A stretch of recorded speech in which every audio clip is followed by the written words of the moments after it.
আসসালামু আলাইকুম প্রিয় বন্ধুরা, সবাই কেমন আছেন? আশা করি সবাই ভালো আছেন। আলহামদুলিল্লাহ আমি ভালো আছি। তো আজকে রান্না করব এই যে ছোট মাছ আর ইলিশ মাছ। ইলিশ মাছ রান্না করবে আমার বৌমা।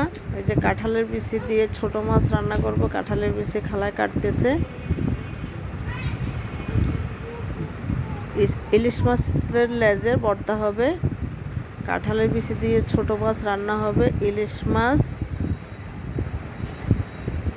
রান্না হবে কালো জিরা ফোড়ন দিয়ে। তো এই যে মাছ ধুয়ে পরিষ্কার করে নিয়েছি। এখন কাঁঠালের বিচিগুলোকে আমি ছিলে দিচ্ছি। তো এটা রান্না করা হবে ছোটো মাছ কাঁঠালের বিচি দিয়ে, খেতে অনেক মজা লাগে। তো এটা আমরা রান্না করব আজকে।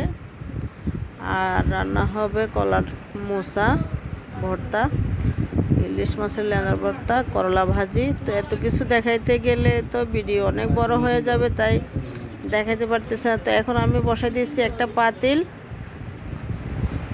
তো দিয়ে দিয়েছে সরিষার তেল গরম হলে দিয়ে দিব পেঁয়াজ। এই যে দেখছেন ইলিশ মাছ কালো জিরা দিয়ে কাঁচামরিচ দিয়ে। তো এখন তেলে দিয়ে দিচ্ছি পেঁয়াজটাকে একটু ভেজে নিয়ে দিয়ে দিব।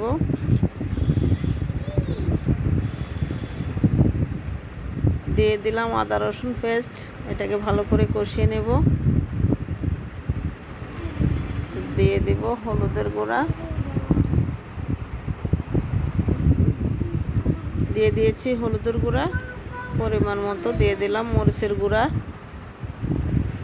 দিয়ে দিলাম জিরার গুঁড়া। তো এগুলো দিয়ে ভালো করে কষিয়ে আর একটু সয়াবিন তেল দিয়ে দিয়েছি। তেল কম হয়েছে। গুঁড়া মাছের মধ্যে যত বেশি তেল দিবে তত মজা। তো একটু তেল বেশি লাগে ছোটো মাছ রান্না করলে। তো পানি দিয়ে এখন মশলাগুলোকে ভালো করে কষিয়ে নেব।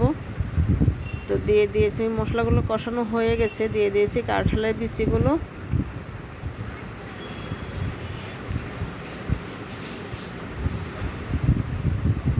তো এই যে কাঁঠালের বিচি সিদ্ধ হয়ে গেছে। এখন দিয়ে দিব ছোটো মাছগুলো। এই যে মাছ, এগুলো দেশের থেকে নিয়ে আসছি। তো দিয়ে দিলাম লবণ, পরিমাণ মতো লবণ দিয়ে দিয়েছি। এরপর একটু নেড়ে দিয়ে দিয়েছি পানি। ছোটো মাছ যেহেতু বেশি কষানো যাবে না। তো কাঁঠালের বিচি দিয়ে এইভাবে ছোটো মাছ রান্না করে খাবেন। কাঁচামরিচ দিয়ে দিয়েছে, খেতে দারুণ লাগবে।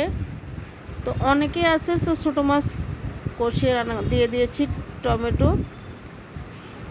ঢাকা শহর গ্যাসের সমস্যা, গ্যাস থাকে না। তো রান্নাটা কেমন